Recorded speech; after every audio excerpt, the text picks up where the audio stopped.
The door slammed so hard, the blinds rattled. Her heels echoed across the empty lobby, each step sharper than the last. She pointed straight at me, eyes burning, face red, and in her hand, a paper that could tear this whole neighborhood apart. Everyone froze, because if Karen got what she wanted, nothing in our community would ever be the same. Welcome to HOA Secrets, where the prettiest neighborhoods hide the darkest stories. My name is Mark. I've lived in Oak Ridge Hills for 3 years. I work from home. I mind my business. And I pay my dues like everyone else. But in this place, paying your dues doesn't mean peace, because the HOA always finds a way to remind you who's in charge. And this time, the storm came in the shape of Karen.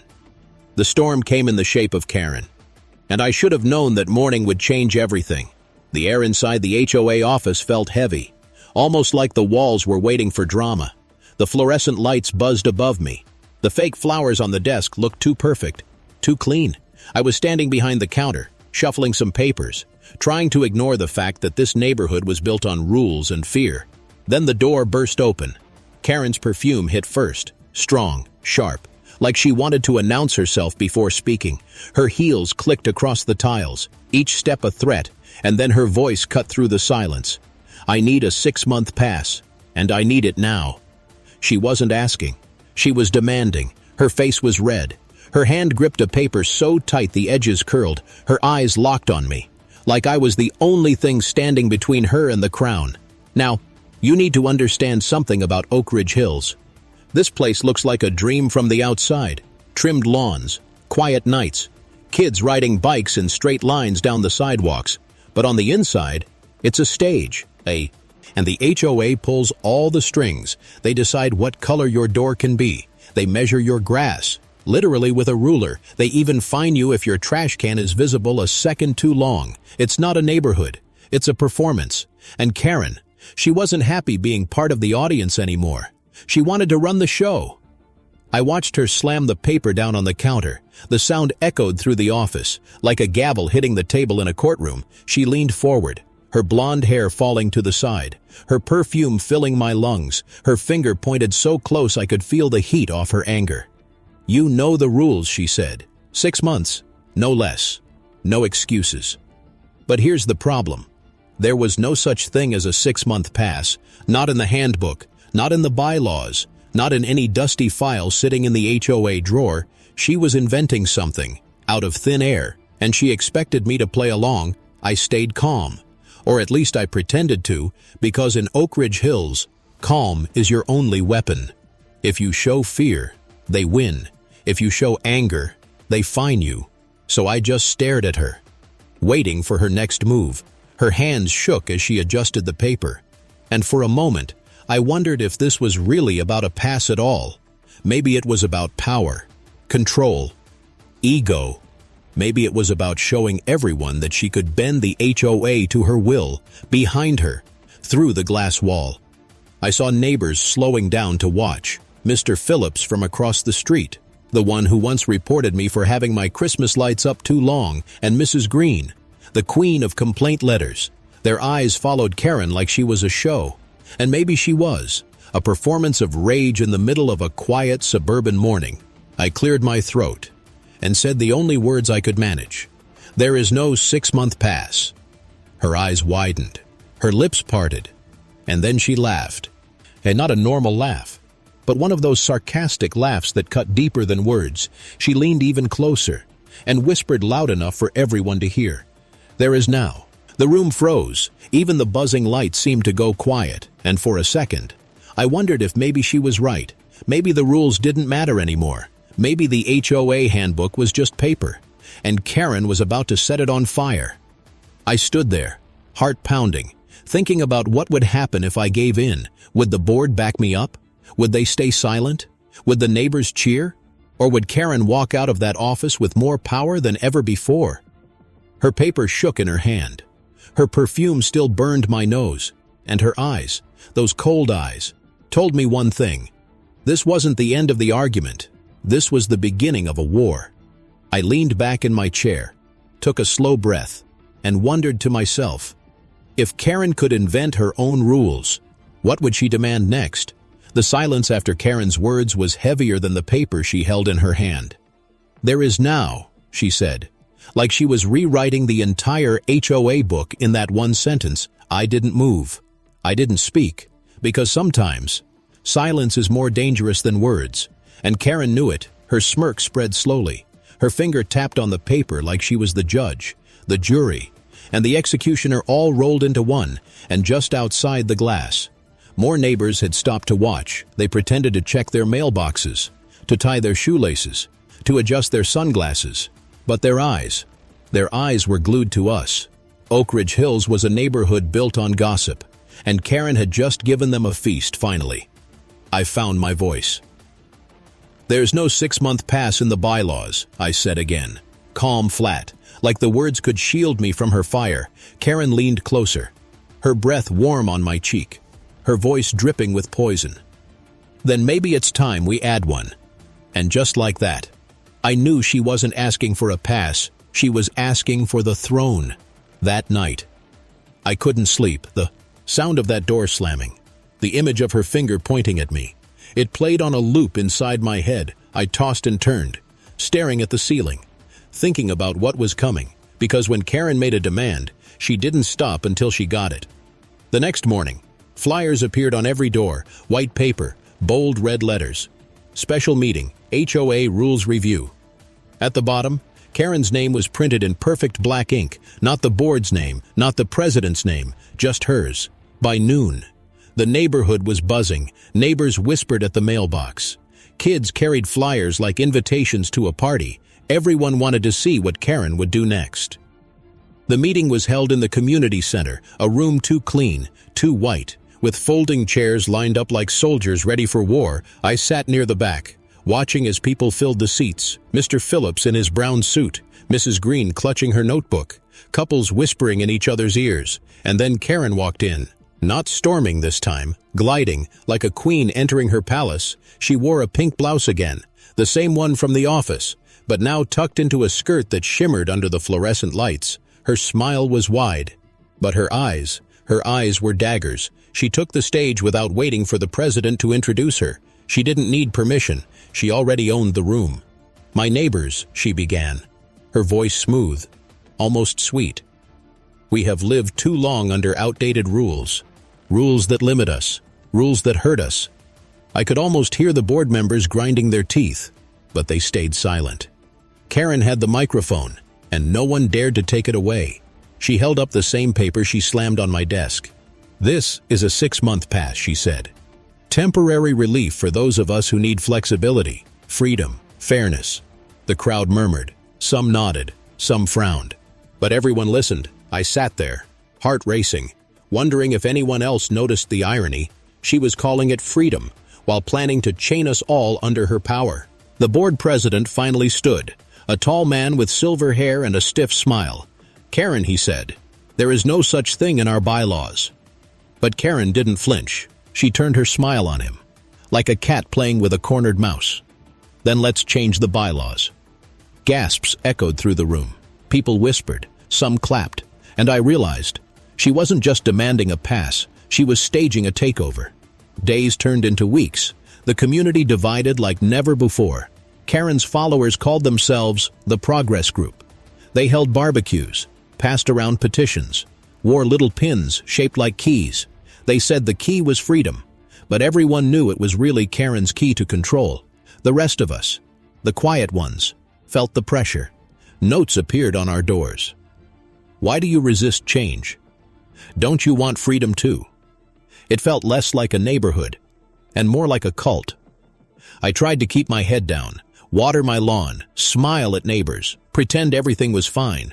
But every time I passed the community center, I saw Karen inside with her group, measuring, planning, whispering. Then came the fines, not from the board, but from Karen's Progress Group. Slips of paper taped to trash cans. "Unofficial violation. You owe us $25. They weren't legal, but they scared people anyway, and some paid, just to avoid the fight. The board did nothing. Maybe they were afraid, maybe they were tired, or maybe, secretly, they were rooting for her. And me? I couldn't stay silent forever. One night, I sat at my kitchen table with the HOA handbook in front of me, page after page of tiny rules, door colors, mailbox heights, fence materials. Every line felt like a weapon. And then, it hit me. If Karen wanted to play by rules she invented, maybe I could fight her with the rules already written. I began marking pages, circling phrases, highlighting forgotten details. Rules so strict, so ridiculous. No one in the neighborhood followed them perfectly.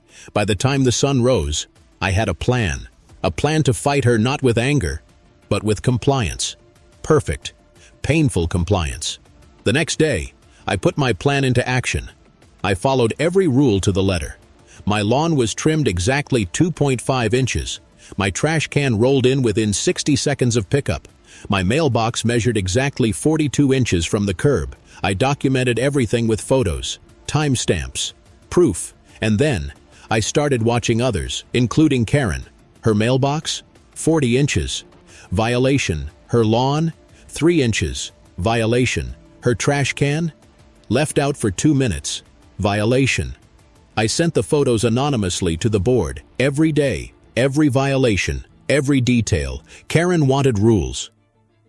I would drown her in them at the next board meeting. The room was buzzing again. Karen sat in the front row, her progress group behind her. She smiled at the president, confident, unshaken, until the papers came out, violation notices, all with her name, all with evidence, all undeniable. Her smile faltered. Her followers whispered. Her face turned red for the first time. Karen looked small. The president cleared his throat. "Perhaps we should reconsider the 6-month pass idea," he said. The room laughed quietly. And Karen, she lowered her eyes. For the first time, she didn't speak. That night, I walked home under the streetlights. The air felt lighter, the sidewalks quieter. Maybe the war wasn't over. But for now, Karen had lost a battle, and as I unlocked my door, I couldn't help but wonder, had I really beaten Karen with her own game? Or had I just lit the first spark of a fire that would burn this whole neighborhood down? For a few days, Oak Ridge Hills felt calm again, too calm. Karen disappeared from the community center. No flyers, no meetings, no Lou. His speeches about freedom. Her progress group grew quiet too, their pins tucked away, their smiles forced. It almost felt like the storm had passed. But deep down, I knew better. Karen wasn't gone. She was planning. The first sign came on a Tuesday morning. I stepped outside to get the mail and found a note tucked under the wiper of my car, not from the HOA, not official, but written in red marker, thick letters that bled through the paper. "Enjoy your victory. It won't last." No signature, but I didn't need one. The handwriting was hers, sharp, angry, unmistakable. I crumpled it in my fist, heart racing, because in Oak Ridge Hills, a war never ends quietly. It only changes shape. The next week, strange things started happening. My trash can rolled back into the wrong spot. My sprinkler system mysteriously turned off overnight. A scratch appeared on the side of my car, deep enough to sting my stomach when I saw it. Coincidence? Maybe. But then came the whispers. Neighbors avoided me at the mailbox, their eyes sliding away. Conversations ended the moment I walked up. Someone had spread something, and I didn't have to guess who. One evening, I was walking my dog when I passed the cul-de-sac. A group of neighbors stood in a circle, whispering, laughing. Karen stood in the center, her arms crossed, her voice loud enough to carry. "He thinks he's clever," she said, sending anonymous complaints, hiding behind the rules. Laughter spread through the group, sharp and cruel. My stomach twisted. She had outed me. My secret plan wasn't secret anymore. From that night on, the neighborhood became a battlefield, not with fists, not with weapons, but with notes, looks, whispers. A yellow sticky note on my door. Rule rat. A flyer in my mailbox. Snitches get stitches. A chalk drawing on the sidewalk outside my house. A rat with a crown on its head. I told myself to ignore it, but ignoring doesn't work in Oak Ridge Hills. Ignoring only makes you bleed slower. Karen grew bolder. She filed real complaints now, dozens of them. My hedge too high by half an inch. My porch light left on during the day, my dog barking for 2 minutes at night. Each fine arrived in my mailbox like a knife, even when I proved them false. The humiliation stayed, and all the while, she smiled, that same sharp smile, like she was winning even when she lost. One night, I heard knocking on my window, soft at first, then louder. I froze in the dark living room. Heart pounding, I pulled back the curtain. But no one was there, just the faint sound of heels clicking on the pavement, fading into the night. Karen. It had to be Karen. By now, sleep was rare. I stayed up late, staring out the window, waiting for the next attack. Coffee cups piled on the counter, papers stacked on the desk. The HOA handbook lay open, pages worn from my fingers. I told myself I could win if I stayed sharp, if I fought back with rules again. But the rules didn't stop the scratches on my car, the notes on my door, the whispers in the cul-de-sac. This wasn't about bylaws anymore. This was personal. Then came the letter, not taped to my door, not tucked under my car wiper, but mailed directly to me. No return address. Inside, just a single sentence. You think you know the rules, but I know your secrets. My hands shook as I read it, because I did have secrets, small ones, but enough to twist into something ugly if told the wrong way. How did she know? Did she watch me? Did she dig through my trash? Or was it just another game? Another way to break me? The next HOA meeting was a circus. Karen arrived late, strutting in like nothing had happened. Her followers cheered quietly as she sat in the front row. The president tried to maintain order, but his voice trembled when he spoke. Karen had already poisoned the room. She raised her hand. I'd like to propose an investigation, she said, into the misuse of HOA rules for personal vendettas. Her eyes slid toward me. The crowd murmured, all eyes following her lead. I felt my chest tighten, my mouth dry. She wasn't just fighting me anymore. She was putting me on trial that night. I couldn't stop thinking. Then came the letter, not taped to my door, not tucked under my car wiper, but mailed directly to me. No return address. Inside, just a single sentence. You think you know the rules, but I know your secrets. My hand shook as I read it, because I did have secrets, small ones, but enough to twist into something ugly if told the wrong way. How did she know? Did she watch me? Did she dig through my trash? Or was it just another game, another way to break me? The next HOA meeting was a circus. Karen arrived late, strutting in like nothing had happened. Her followers cheered quietly as she sat in the front row. The president tried to maintain order, but his voice trembled when he spoke. Karen had already poisoned the room. She raised her hand. I'd like to propose an investigation, she said, into the misuse of HOA rules for personal vendettas. Her eyes slid toward me. The crowd murmured, all eyes following her lead. I felt my chest tighten, my mouth dry. She wasn't just fighting me anymore. She was putting me on trial that night. I couldn't stop thinking, maybe I had gone too far with my compliance revenge. Maybe I had created a monster. Or maybe she had always been this monster, and I had just unmasked her. Either way, the board was losing control, and the neighborhood, it was breaking apart. Neighbors chose sides openly now. Some waved at me in secret, their smiles nervous, afraid to be seen. Others crossed the street to avoid me, and some shouted things under their breath when I walked by. Oak Ridge Hills wasn't a community anymore. It was a battlefield of lawns and mailboxes. One evening, I came home to find another note, but this one wasn't angry. It wasn't a threat. It was a warning. Be careful. She's watching you. No signature, no clue who sent it, but it meant one thing. Not everyone was with Karen. Someone else had seen the truth. For the first time, I felt something strange. Not fear, not anger, but hope. Still, the question haunted me.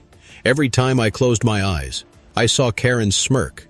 Every time I stepped outside, I felt her eyes. And every night, I wondered how far she would go. The note sat on my table all night. Be careful. She's watching you. I read it again and again, trying to guess who sent it. A neighbor? A board member? Someone too scared to speak out loud? Whoever it was, it meant only one thing. Karen wasn't finished. The next morning, the war grew louder. I stepped outside to find my lawn covered in toilet paper, white streamers hanging from the tree branches, flapping in the wind like surrender flags. But this wasn't surrender. It was a message, a warning, a laugh, a performance for the whole street. Neighbors gathered on their porches. Some smirked, some shook their heads, and I could see Karen across the cul-de-sac, standing with her arms crossed. Smiling without smiling, I cleaned up the mess slowly. Not because I cared about the lawn, but because I wanted her to see I wasn't broken yet. Days later, the rumors started, small at first. Whispers at the mailbox. Did you hear about him? I heard he lied on his HOA forms. I heard he doesn't even pay on time. None of it was true. But truth doesn't matter in Oak Ridge Hills. Only whispers matter.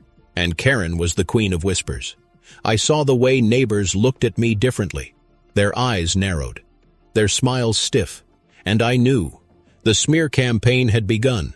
Then came the package, a plain brown box left on my porch, no return label.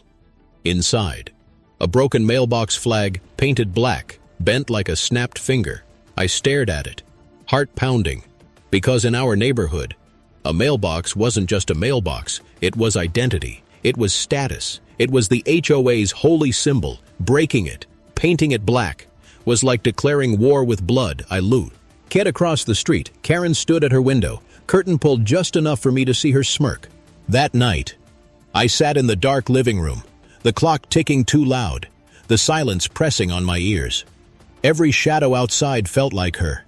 Every creak in the house felt like her footsteps. I wondered how far she'd go. Would she slash my tires? Break my windows? Or worse, turn the board completely against me? Because that was the real danger. If she controlled the board, she controlled everything. Fines, access, even who could live in Oak Ridge Hills, and with her power, she would make sure I was gone.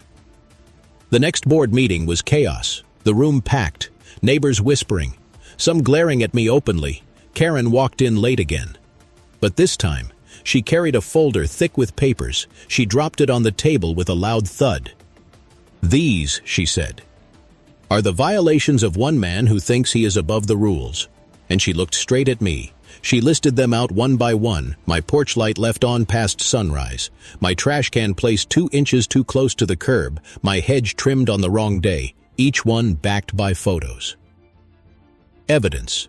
Some were real, some were staged, some were complete lies, but the crowd didn't care. The spectacle was enough. The board president cleared his throat, looking more nervous than ever. "We'll review these," he said, but his voice cracked and the crowd laughed. At me, I walked out before the meeting ended. The air outside felt heavier than inside, and as I crossed the parking lot, I heard her voice behind me, low, mocking. "You should have given me the 6-month pass." Her words sliced deeper than the fines, deeper than the rumors, because she was right. That day in the office, I could have caved, I could have let her win, but I didn't. And now, the whole neighborhood was burning for it. I thought about moving, packing my things, leaving Oak Ridge Hills behind, but that's what she wanted, and if I left, she'd win. She'd use me as her trophy. Of that, no one could fight her and survive, so I stayed. And staying meant one thing. I had to hit back. I dug deeper into the HOA handbook, past the obvious rules, past the lawn heights and mailbox colors, into the fine print, the forgotten pages, and there, hidden like treasure, I found it. A clause about board elections, a clause about special meetings, a clause that allowed any resident, with enough signatures, to call for a vote to remove a board member. It was small, it was technical, but it was real. And for the first time, I felt the power shift. I started quietly, knocking on doors at night, talking in whispers, not about me, not about Karen, but about fairness, about rules being used as weapons, about fear replacing community. Some slammed the door in my face. Some nodded but said nothing.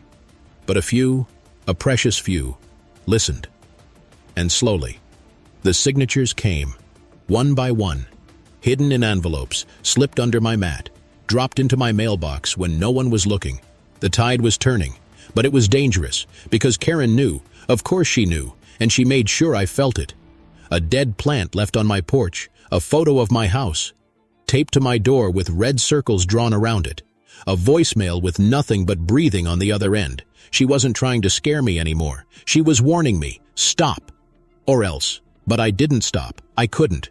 Because every day I looked out my window and saw neighbors walking on eggshells. Every day I saw kids whispering about whose parents Karen liked and who she didn't.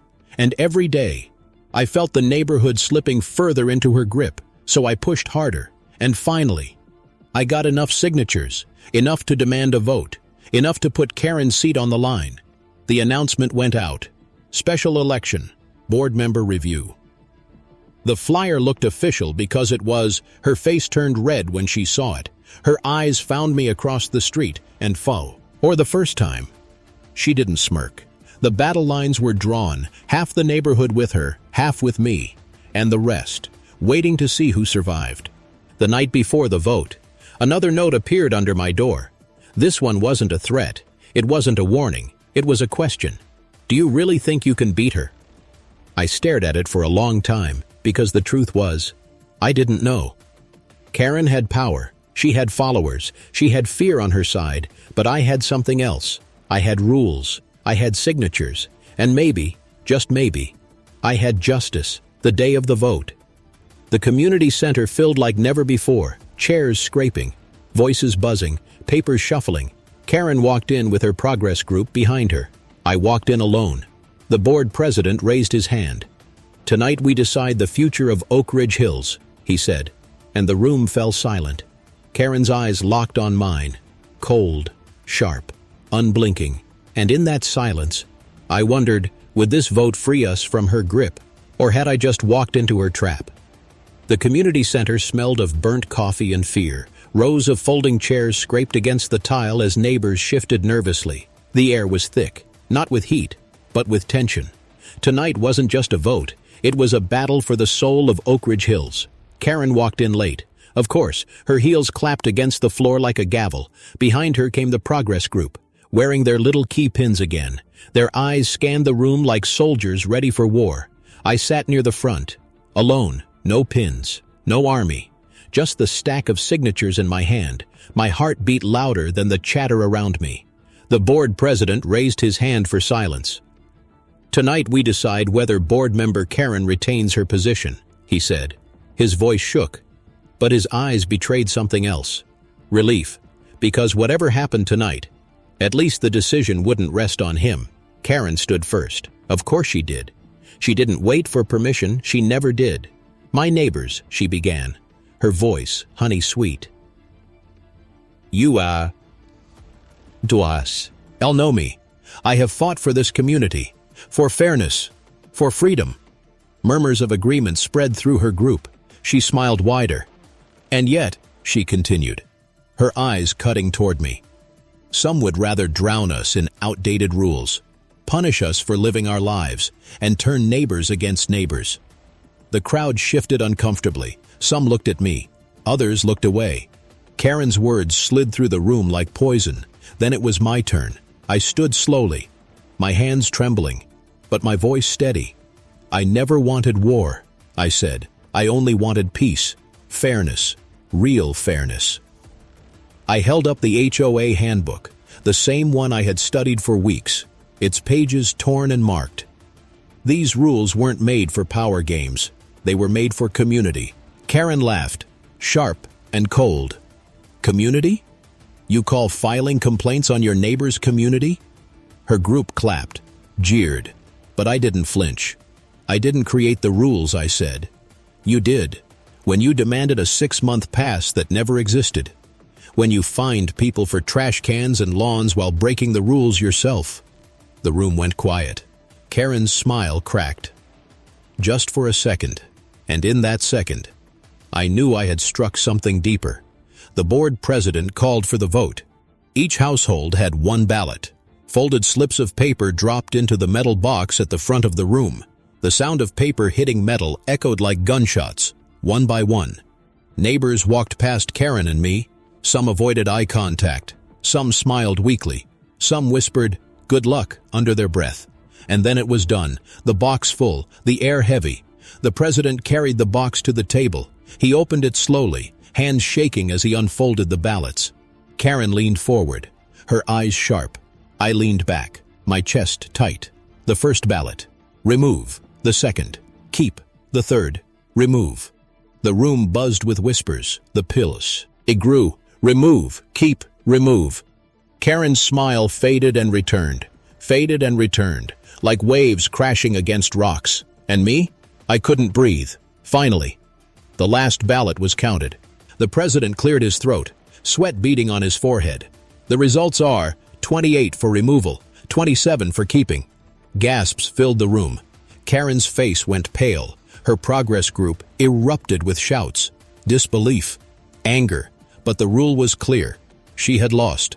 For the first time, Karen was off the board, but the victory felt strange. The room didn't cheer. There was no celebration, only silence, because everyone knew Karen wouldn't go quietly. She stood slowly, her hands gripping the chair so hard her knuckles turned white.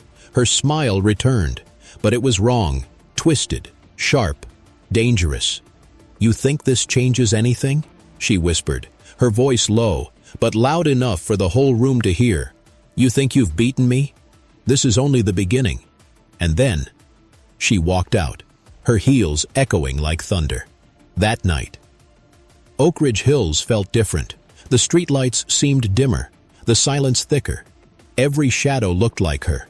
Neighbors avoided me even more now. Some angry I had pushed the vote, some afraid of the fallout, and me. I sat by my window until dawn, waiting for her next move, because Karen wasn't gone. She was free. The next morning, my mailbox was gone, ripped from the ground, bolts torn loose, an empty hole left behind on my door.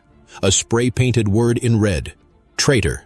I called the police. They wrote a report, but their eyes told me what I already knew. This was HOA business, not their problem. The board? Silent. They had gotten rid of Karen, but they didn't want to face her wrath either, and so, I was alone again. Days passed. Karen's house stayed dark, curtains closed, driveway empty, but I knew she was there, watching, waiting. Then one night, the phone rang. I answered, but there was no voice, just breathing, slow, steady. Then a whisper, "You'll regret this." The line went dead by now. Sleep was impossible. Every kriok in the house sounded like footsteps. Every rustle outside sounded like her laughter, and every time I closed my eyes, I saw her face, smiling, promising revenge. Oak Ridge Hills wasn't a neighborhood anymore. It was a stage for one woman's obsession, and I was her target. Still, part of me felt proud. She was off the board. She had lost her power, at least on paper, but another part of me knew the truth. Karen didn't need a title to rule Oak Ridge Hills. She only needed fear, and she had plenty of that. One evening, as I walked past her house, I saw it. The curtain moved, just an inch. Her face appeared, pale in the dim light, her eyes locked on mine. She didn't smile, she didn't wave, she just watched. And in that moment, I realized something chilling. The vote hadn't ended anything. It had only begun something darker. Karen was off the board, but somehow, she felt more powerful than ever. When she had the title, she followed the rules, she bent them, twisted them, weaponized them, but at least there were limits. Now, there were no limits. The first week after the vote was quiet, too quiet. Her house sat dark, curtains shut tight, mailbox untouched, neighbors whispered about her leaving town, giving up, moving on. But I knew better. Karen never moved on. She plotted. It started with the lights.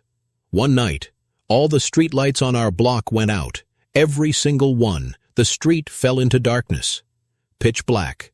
Car headlights cut through the void as neighbors drove home nervously. Dogs barked at shadows. Kids cried in their rooms when the HOA called the city. The city said the outage was intentional tampering, and though no one said her name, everyone thought the same thing. Karen, the next morning, I found another note, not taped to my door this time, but slid under it. The paper smelled faintly of perfume. Her perfume, the handwriting sharp and familiar. "Without me, this place falls apart." My hands trembled as I read it, because she wasn't wrong. The neighborhood was unraveling already. The following week, fences were cut, garden decorations stolen, trash cans tipped over in the night, little acts of chaos that built into something larger. Neighbors accused each other. Voices rose. Fights broke out in the street, and through it all, Karen remained silent, watching, letting the neighborhood eat itself alive. One evening, I decided to confront her. I walked across the cul-de-sac, up her cracked driveway. Her house loomed in silence, blinds drawn, porch light flickering. I knocked, no answer. I knocked again, still nothing. But just as I turned to leave, I heard it. A soft laugh. From behind the curtain, I froze. The laugh grew louder, sharper, then faded into silence. I backed away slowly, because that laugh wasn't a greeting, it was a promise. The board tried to act.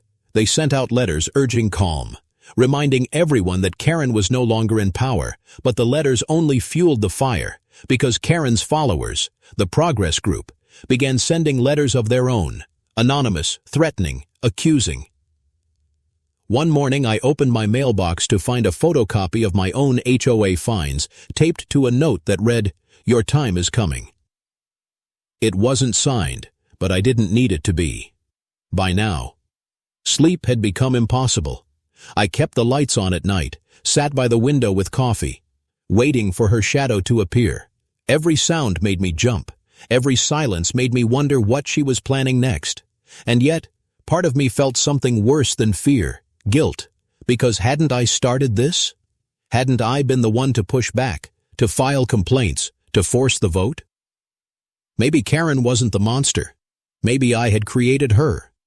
The neighborhood grew colder, barbecues stopped, yards went untended. Neighbors barely spoke anymore.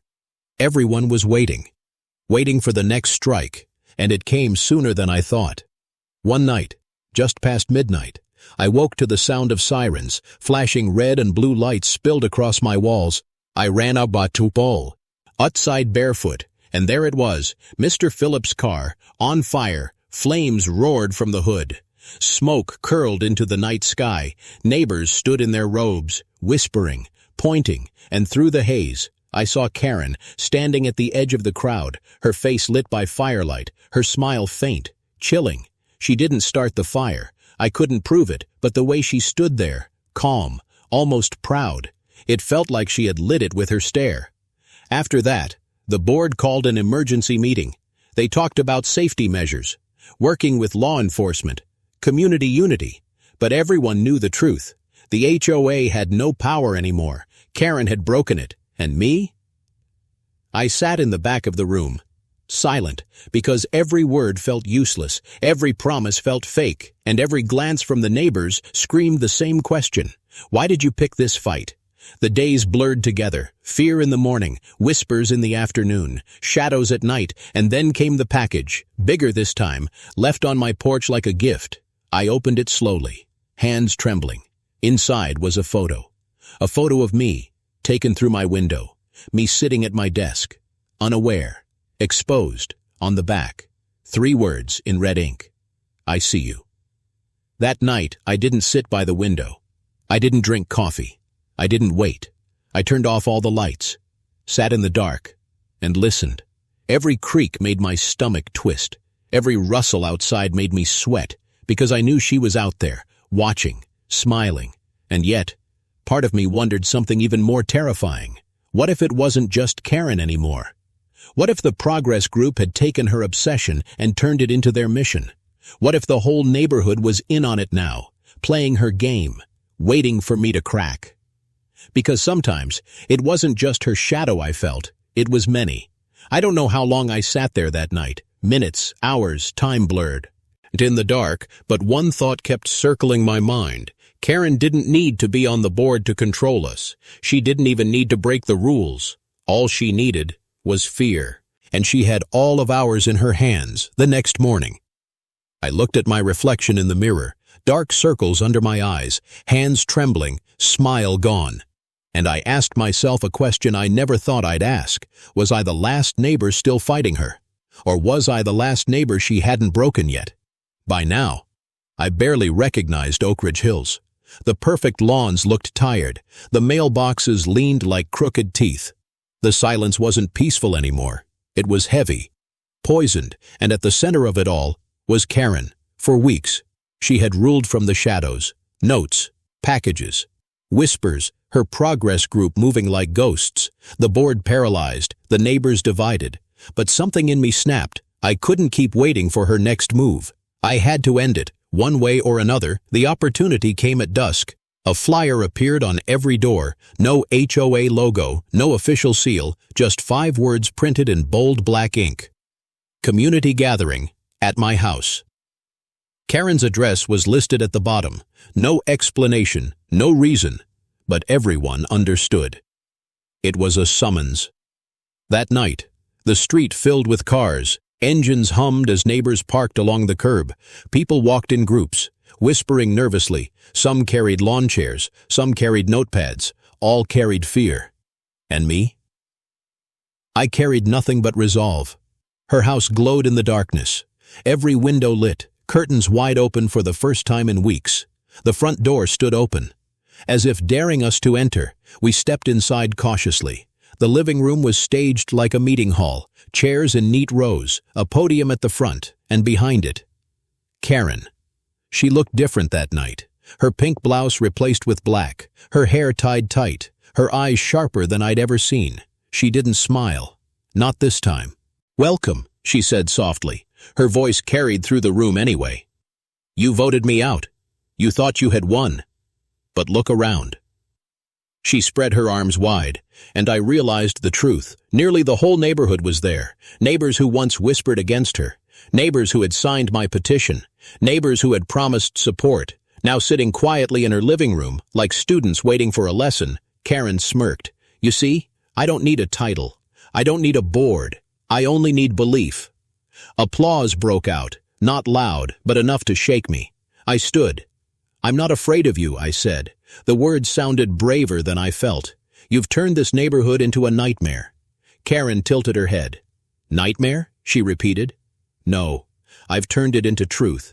She pulled out a stack of papers, photos, letters, fines, even the anonymous complaints I had sent against her. She held them up like trophies.